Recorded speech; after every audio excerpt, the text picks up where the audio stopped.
Welcome. We're about to talk about a product that's so powerful, it doesn't need a factory, it has no raw materials, but it generates constant, massive profit.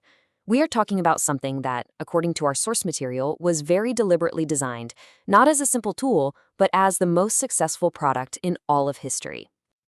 So let me ask you a question. What's this invisible thing that's so woven into the fabric of our lives that most of us don't even realize we're constantly buying it day in and day out? That's right, it's debt. And here's the thing. According to our source material, debt is anything but a neutral financial tool. It was engineered from the ground up to be the most profitable, and maybe the most misunderstood, product ever invented. This is the product that has financed wars, built entire empires, and, silently reshaped our world. So, here's how we're going to break this all down. First, we'll look at debt as a product. Then we'll trace how it went from a simple promise to a tool of immense power. We'll see how it became the engine of empire, then a consumer trap. After that, we'll cover its role in global control, and finally, what the whole history of this thing really teaches us. Okay, let's dive right in with part one, history's most profitable product. This quote right here is really the heart of this entire explainer. The perspective isn't just that debt is a transaction. It's that debt is a system, a meticulously designed machine for generating wealth by selling just one thing, the future. So, how in the world did this product evolve? Well, let's go all the way back to its origins and see how it went from a simple promise to this incredible tool of power. It starts simply enough, right? It's just a promise. But the truly revolutionary idea, the game changer, was interest. All of a sudden, time itself could be monetized. The future could be packaged up and sold for a profit today. And that one little innovation, well, it changed absolutely everything. Now, this is where it gets really fascinating. Look at the shift here. Ancient societies actually saw runaway debt as a societal threat. They would literally hit a reset button with debt jubilees to stop society from collapsing. But fast forward to the Renaissance, and you see elites like the Medici family realizing debt wasn't a threat to be managed. It was a weapon to be wielded. They built their power not on owning land, but on lending money. And that leads us straight to the next huge turning point. When debt graduated from being a private arrangement to becoming the very foundation of the modern state. Think about it. Before this, wars were pretty much limited by how much gold a king had in his treasury. But then the Dutch, and especially the English, perfected this brand new model. They funded their wars by selling a new product, bonds, which are really just pieces of a nation's future debt. And suddenly, war could be funded indefinitely. The bond markets in Europe became the engines of global colonial expansion. And this just lays out the cycle perfectly. It's a brilliant feedback loop. You borrow money to expand, use that expansion to collect more taxes, use the tax money to pay your creditors, who then, of course, lend you even more money to expand further. The power of the state and the wealth of the creditors grew perfectly in lockstep.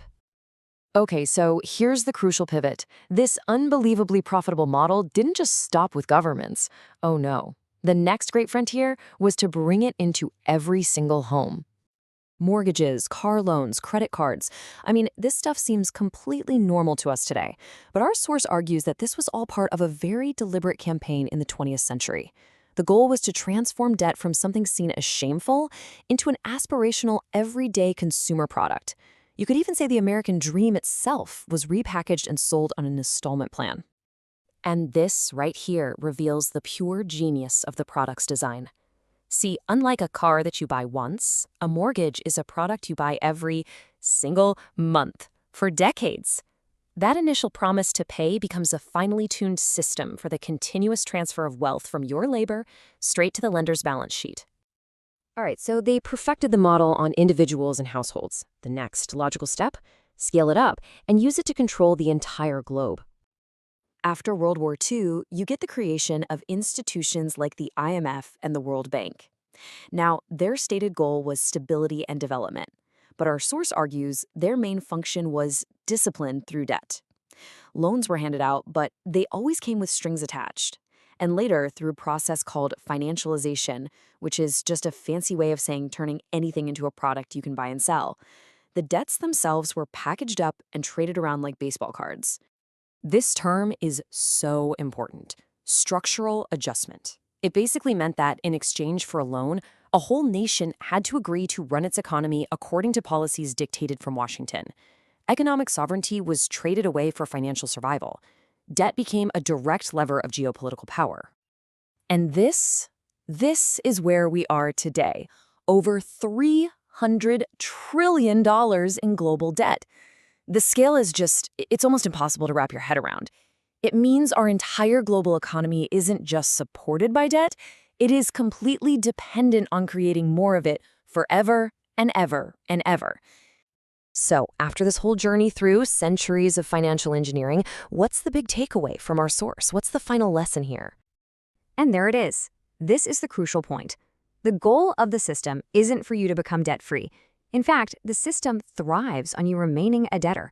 It's an engine that was designed for one primary purpose: the perpetual upward transfer of wealth. And a story isn't over, not by a long shot. The source points to the development of central bank digital currencies as the next big software update. Just imagine money that can be programmed, tracked, and controlled right at the level of the code itself. It could be the ultimate upgrade for history's most profitable product.